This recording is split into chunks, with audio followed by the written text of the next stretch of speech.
Learning from the experience of others is a great way to get where you want to go faster. And that is what we're going to focus on today. Our special guest transitioned from being a full-time massage therapist to running an online business with multiple streams of income in 2016. She is now transitioning again from being a coach and leader in the massage industry to pursuing a career in Feng Shui, life coaching, and writing. She's going to share some of the many marketing strategies and tactics that have worked for her time and time again.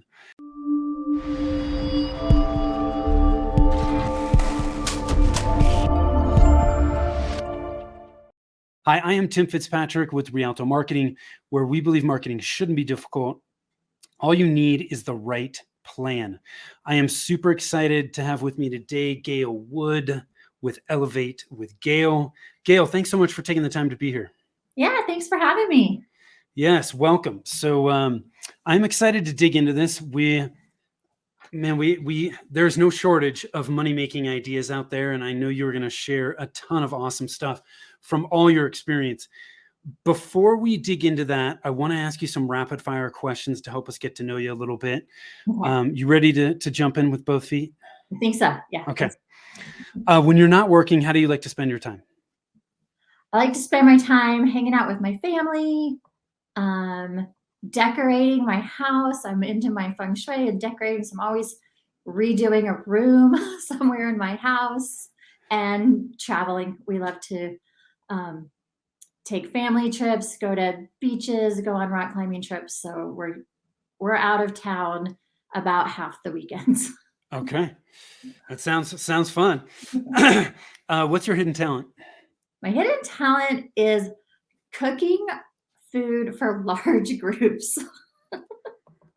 I love it. We took a dinner for 100 people, and I developed these skills years ago working in restaurants and used them at various times in my life. Most recently, when my daughter was in high school, I ran a very successful concession stand. I love it. I had somebody on a while back who I asked this question, and her hidden talent, similar to yours, was that because she had a very large extended family, and she was like, I can make a meal for a large number of people at the drop of a hat with whatever is in my pantry. So very similar. I love that. It's an awesome talent. What's the best piece of advice you've ever been given? The best piece of advice I was ever given was actually from a book. And it was to launch your program before it's ready, pre-sell it. And I did that with my first online program, which was a 30-day marketing boot camp. And I did that with every program since. I never create before I sell. What's the one thing about you that surprises people? That I dropped out of high school. I was done with that scene. Well, it also goes to show you that you don't have to go to college. You don't necessarily have to finish high school to be successful. Exactly. What does success mean to you? Success to me means that I make enough money to do the things I want to do, spend the time with the people that I want to spend time with, and that I have a sense of security. Where's your happy place? My house. So would you say you're an introvert more than an extrovert? Okay. I can happily spend 3 or 4 days in my house, and then I start going like, I should probably leave. I'm going to turn into a weirdo. Yeah, my wife would say the same thing about me. So, somebody put this, I interviewed somebody, I think it was actually earlier this week, if I can remember, who said, that he was an introvert. And a lot of people that I talk to say that, and most people would not think that they are, but he put it in such a way that it really resonated with me, because it was like, look, it's not that introverts can't get out there and talk to people and put themselves out there. It's just that when we need to recharge our batteries, we don't go out and talk to a bunch of people and mingle to recharge our batteries. We're totally good sitting down, watching TV or reading a book and just hanging out in Mm. quiet. Yeah. And I've never heard anybody put it that way, but that's exactly what it is for me. Yeah. What qualities do you value in the people you spend time with? Um, Wanting to, talk about things and discuss ideas. So people that are motivated, and then, just people that are aware of what their values are. A lot of people don't, right? It's very interesting when I start, you can just go on Google and find a list of values and kind of circle the ones that resonate with you and then keep narrowing it down. But when I figured out what mine were, I was like, oh, that explains so much of why I do the things I do. Some of the decisions I've made in my life. Yep. Once you realize that, you can really use it to your advantage. A mentor of mine shared something with me. I'm sure it was not an original thought of his. Um, when your values are clear, your decisions are easy. Mhm. And that's always stuck with me. It's like when we have decisions to make, if we can measure them against our values, Yeah. decisions become pretty easy. Mhm. Should I do this or should I not? Yeah.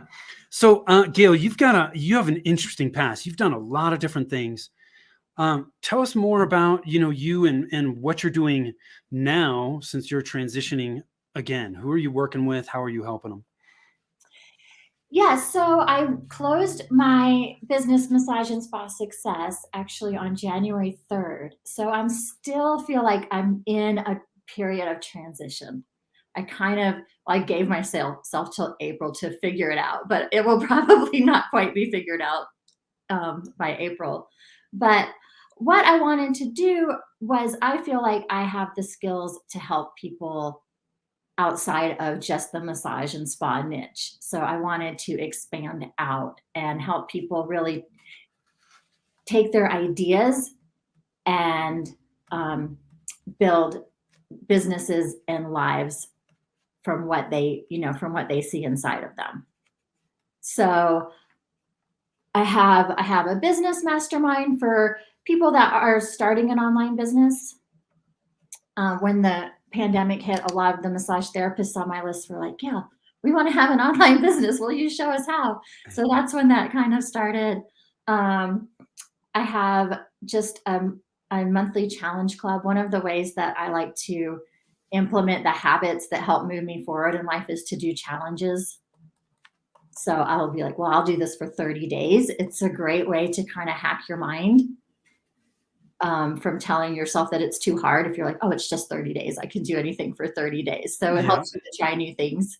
So I have a monthly challenge club. And last year I wrote 6 books.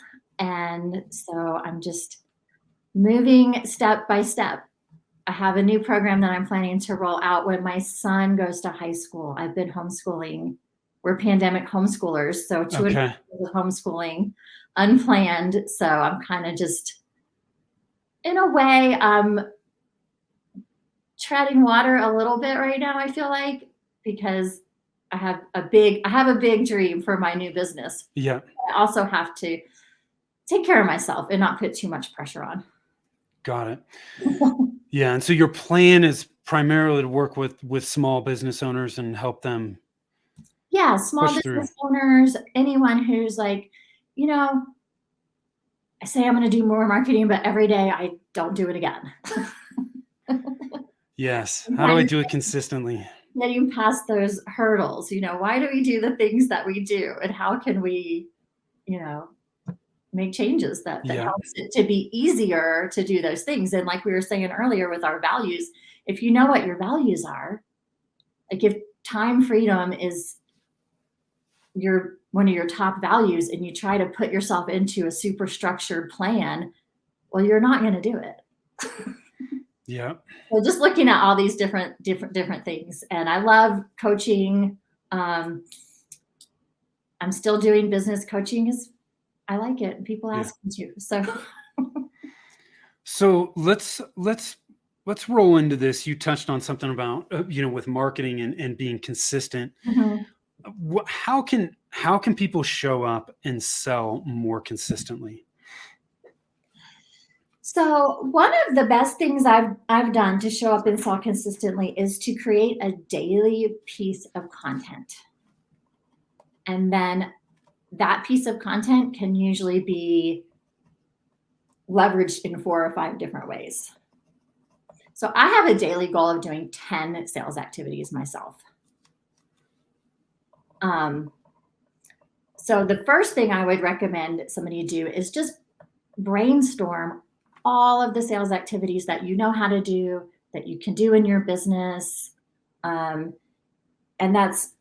I kind of look at it like direct sales activities where maybe I'm putting a call to action out there, like click here, check out my thing, or sign up for my email list, versus maybe you're working on a follow-up email series or a sales page. So I think each day doing some of each type of sales activity, you'll be moving forward.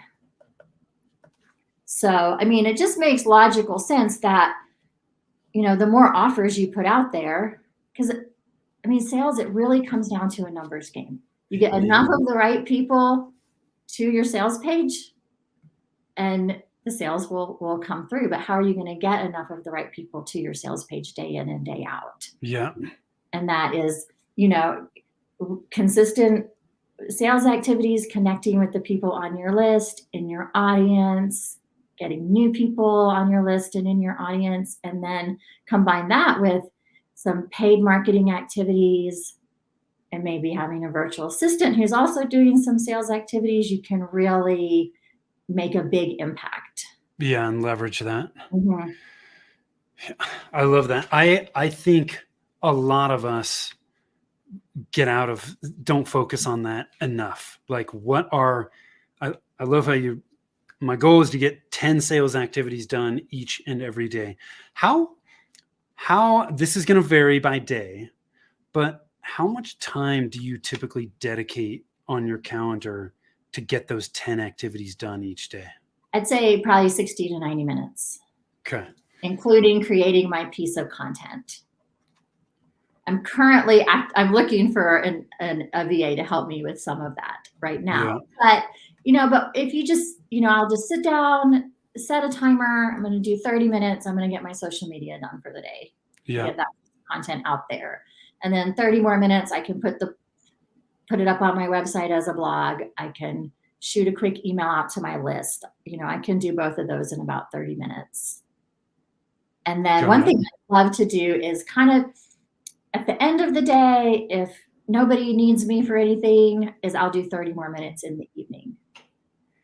And I'm just like, all right, 30 more minute little hustle. Let's get some more stuff done. And that might be even just getting on Facebook Messenger and saying, is there anybody who's contacted me that I haven't gotten back to, or who I think might be interested in what I'm, sharing this week?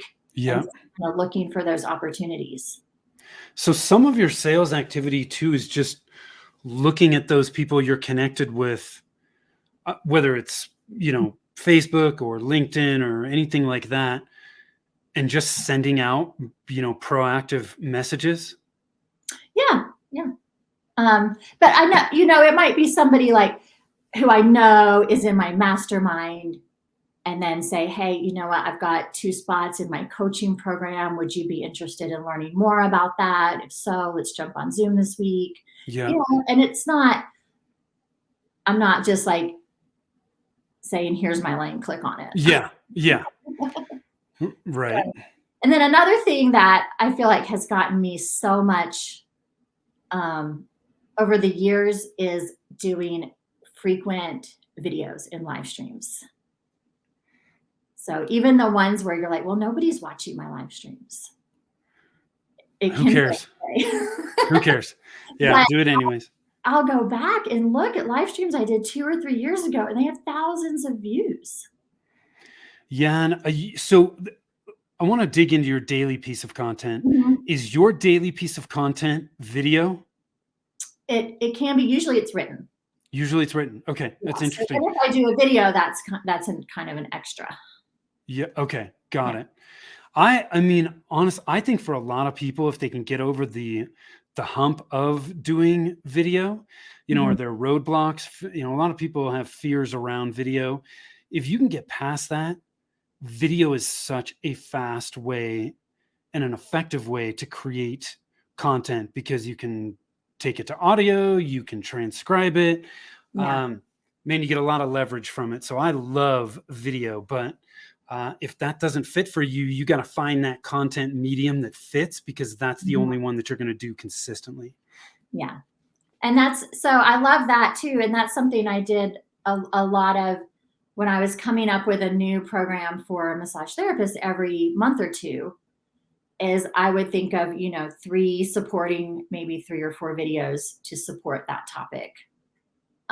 Like I was learn to teach couples massage. So I did a video, 5 places you could teach couples massage. And then I had that video transcribed. Then I had a blog post, 5 places you can teach couples massage. And then that turns into a newsletter. Got it. And some people like to read and some people like to watch video. So there's no problem with doing your written topic and your video on the same theme. Some people might be thinking, oh my gosh, daily, how am I going to come up with these ideas? What are the best things that you've come up with to just keep the idea stream flowing for your content? So I love James Altucher and his daily idea generating process. So he comes up with 10 ideas every day, and he'll do like random things. Yeah, and for him, he just writes it's almost like a stream of consciousness, right? Where he's thinking and he just writes down in any of these ideas that come to mind as he's thinking about it. Yeah, he's usually got some kind of theme, like 10 ways I could get better at chess, or 10 appliances I could invent, or he'll come up with just some topic just as a brain exercise. But I was like, well, that could be easily applied to business. So what are 10 things my ideal clients might be worried about? Yeah. What are 10 things my ideal clients could do today to have an impact in their business, or 10 ways to get over writer's block, or just, and then one of those 10 things I wrote down will usually spark an idea for some kind of video or blog post.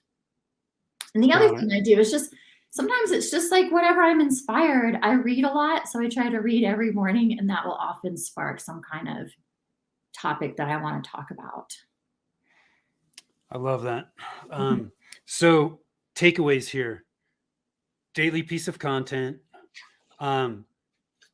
creating a list of all the sales activities that you can do on a daily basis. Doesn't mean you're going to do every single one of them, but having that list and then dedicating the time, 60 minutes, 90 minutes each day to do those activities.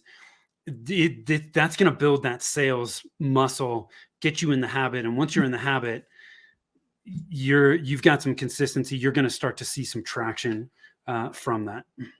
Yeah. And I think, if you can come up with a list of 20 or 30 sales activity options for yourself, then you can kind of go with, your energy level for the day. Because sometimes we are more, have more outward energy. And some days we're more like, just don't really want to do it. So you have different things that you can pick and choose from. On days when I'm super inspired and I've got my makeup on, I'll do on days when maybe I don't feel good or whatever, that might be more like, just making a couple of posts and working on some kind of more behind the scenes things. Yeah. So. Got it. So I know you've done a number of collaborations in your experience. How can collaborations help promote our businesses?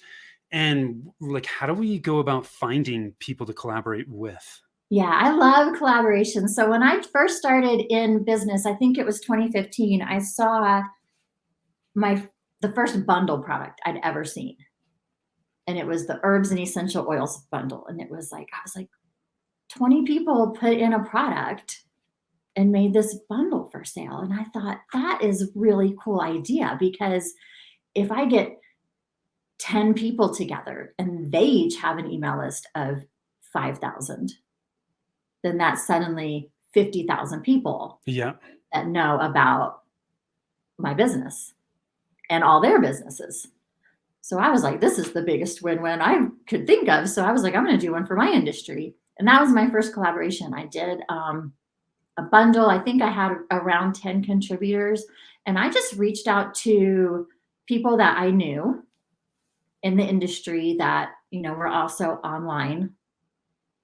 Some people I reached out to just kind of cold and said, hey, I have this idea. I'm putting this product together. If you're interested, here, I wrote it up, this is how it works. And I got a really mixed response. The people that understood it got on board. And then other people were like, I would never give away my product for free. And so I was like, well, they just don't get it. Yeah. Well, and it's not, I mean, collaborations can come in many different forms, Mhm. right? I mean, it could be co-branding stuff. It could Yeah. be, I mean, like one of the people who I would consider a mentor in the marketing space for me is John Jantz over at Duct Tape Marketing. And he actually put something out a few months ago. It might have been longer than that, but he was in the process of launching a book. He knew two other marketing people that were launching their books at the same time. And so they did a number of co-branded online workshops and events Mhm. where they all jumped on. And there are people out there who would go, well, gosh, like you're all in the marketing space. Why are you doing that? And it just comes from a mindset of abundance and openness where it's like, hey, some of what I do is going to resonate with people and some of it's not. And why not just leverage all of our audiences at the same time? And so that's certainly an example of a collaboration. You gave another great one from a product standpoint Mhm. where people are pitching in their particular product and sending it out to everybody that they know, or at least promoting it to everybody at the same time. Yeah. What other types of collaborations have you seen, or co-brands or things like that? Yeah. So after I did my first bundle, one of the guys that participated in the bundle with me said, hey, would you like to host an online summit?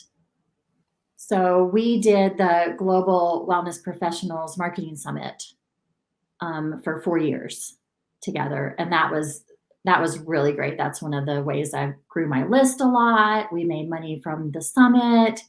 But the main thing it did was really kind of get us known as industry experts, Yeah. experts in our field of marketing for the wellness industry. So again, it's a huge project, which I love because it's a challenge, and I love just, having a good partner to do something like that is key to me. He did all the tech side, and then Got I it. did all the writing all the emails and working with all the speakers and presenters. So we had a really good balance there, but it's a great way to network. Now, all of those people that have been in my summits, they think of me when they're hosting summits and events. And so that was another one of my favorite collaborations. A couple times I've done a free giveaway collaboration where we all just put in a free gift on a page and we all drive traffic to that page. So How have you found most of your collaboration partners? about 50% of them really promote and bring people in, get people signed up, are excited about it, and about 50% kind of just put in their presentation or their product, and that's it. Yeah. So, and I had times where I was really like, what? Like, why are these people promoting? They said they would do this, and I'd get very discouraged. And then I kind of had to shift my mindset on that and be like, well, I'll just make money off their stuff if they don't care. Right. How did you connect with them initially? Like, how did you become aware of these potential people that you could collaborate with? Yeah, so definitely through like industry journals. So there's Massage Magazine. So any kind of industry publications or journals, I would see who's writing articles, who's advertising? Are they in my niche? Would they be a good fit? And then when I did get a speaker, I would ask them, do you know anybody else who might be a great speaker? And most people would usually know one or two other people. And then, I'd check out their website, their social media, and reach out to them. Got it. And, some people you never hear back from. Some people say, no, thank you, or hit me up next time. And then, then you get your people that are on board. Yeah. You have to be willing to put yourself out there and right. have people be like, no. Well, the worst thing somebody's going to say is no, right? Yeah. Another one that's coming to mind in your case, right? Because you were in the health and wellness space. I love the idea of trade publications, but this can go online as well, where it's like what forums are out there, or in other influencers, podcasts, things like that. Mm-hmm. Like who's being interviewed on popular podcasts. All of those people that are being interviewed could potentially be good people for you to talk to. So just looking at all the industry publications, forums, popular websites, all of that stuff can be a great place to go to try and identify potential people that you might want to collaborate with. And then we would just make a spreadsheet and start reaching out. I mean, we'd probably reach out to over 100 people to get 20 for a summit.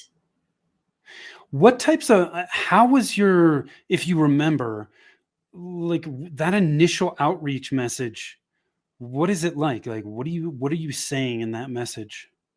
Well, we would really try to personalize it. So since I had my business partner, like if one of us had a connection, of course, we'd reach out to the person we're more connected with. But just explaining our idea, talking about something that we noticed they were doing. Like, I noticed on your website that you share about this, this, and this, and we'd love to have somebody for that topic. And just really personalize it, not sending out a form letter that they could tell was copied and pasted. Yeah. And then I made it very pretty short and sweet, just kind of, it's a summit. It'll be in the middle of March. If you're interested, get back to me for all the details. And then I would really just try to get people on a Zoom. Yeah. Just go over everything and see if they were in or not. Got it. Yeah. So we touched on a little earlier about all your ideas for, or how you get ideas to create a daily piece of content. Mm-hmm.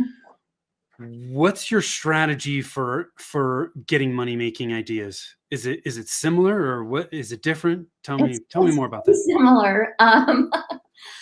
What I found is anytime you can help somebody else make money, that's usually a money-making idea. But really, when I started teaching and sharing for massage therapists, it was like, what didn't I know when I started out? What would have really helped me? And so I kind of taught from that perspective. But it seemed like there would always be a next step. So what's the next step for your ideal clients if they've purchased product, A from you? What would be their next step? And can you make a product around that? Or where are they getting stuck? So I was teaching my marketing boot camp.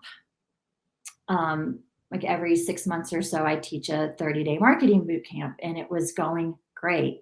I was really encouraging people to do your daily marketing activities. And they were saying to me, yeah, we really want to, but between all my massage clients and my family and everything else I have to do, how am I going to make the content? So I came up with a monthly content club, and I would create a new package of marketing content for my industry. And that has been, and I just rolled it out in about 3 days. I came up with the idea, put it out to my list. Does anybody want a monthly package of marketing content? 70 people signed up for my pre-sale. And I did that for the next 5 years. That one idea from a little idea generating session, I looked the other day, $300,000 in sales. So, Yeah, that's crazy. and so, but it was like, I found just this like little problem that they had. You know, they really wanted to send newsletters, they really wanted to post on social media, but they weren't graphic designers. They don't have time to do research and write articles on the different topics. So I was like, well, that's something I could do. And when I started out, I did it myself, but then I outsourced that to professional graphic designers and professional writers. And so then I was providing just really high quality content every month for a low monthly fee. Monthly fee. Mhm. Interesting. And they were all getting the same packet each They were all month. getting the same package. And what I did is I tried to make it kind of like a lot of variety. So it was kind of a take what you need and leave the rest sort of a thing. So Got it. people wouldn't be all sending out the same thing every week. Yeah, so they could kind of choose their own adventure, Yeah. if you will. Mm. Take what they needed that month, Yeah. but it made implementation much easier for them. And then I did seasonal content. I did all the holiday content. You know, in October, one year I was like, I sold a lot of gift certificates in my spa. I think people would want to learn how to do that. So Yeah. I did a course called Gift Certificate Sales Mastery. And then all of these courses that I created over time, I packaged up and sold them as home study courses ongoing. I want to pull out 3 things because this just kind of flowed off your tongue here, and I think it's easy for people to miss some of these things because you said some really important things. The first thing that you said was, if you have an idea of how you can help somebody else make more money, that is probably a very good money making idea.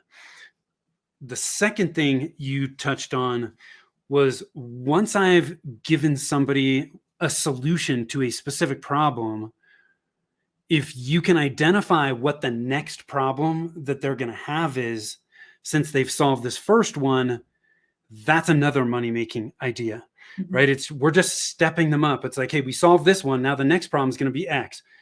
You solve X, then it's going to be Y, and you just keep working your way up.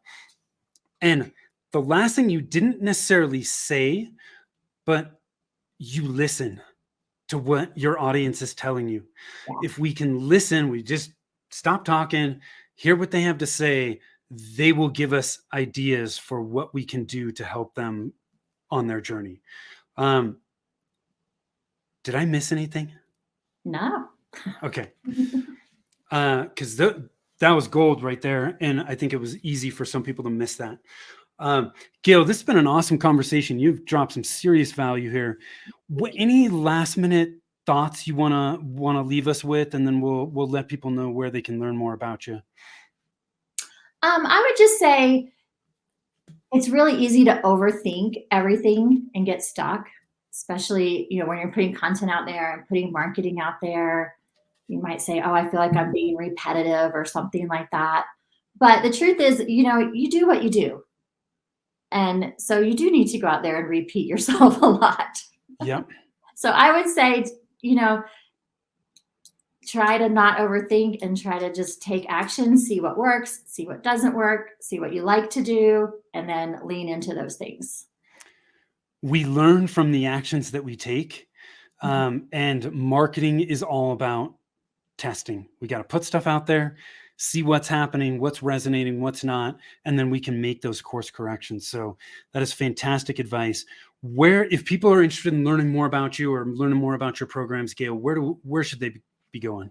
Just head over to my website, elevatewithgail.com. I have a free ebook about decluttering your schedule. One thing I hear the most from people is, I want to start my side business. I want to do these things, but I don't have time. So this book will help you to really look at where your time's going and find the time that you need to work on your business or other parts of your life that are really important to you.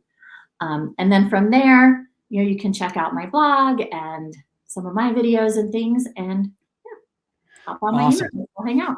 So that is, guys, that is Elevate with Gail, and it's Gael.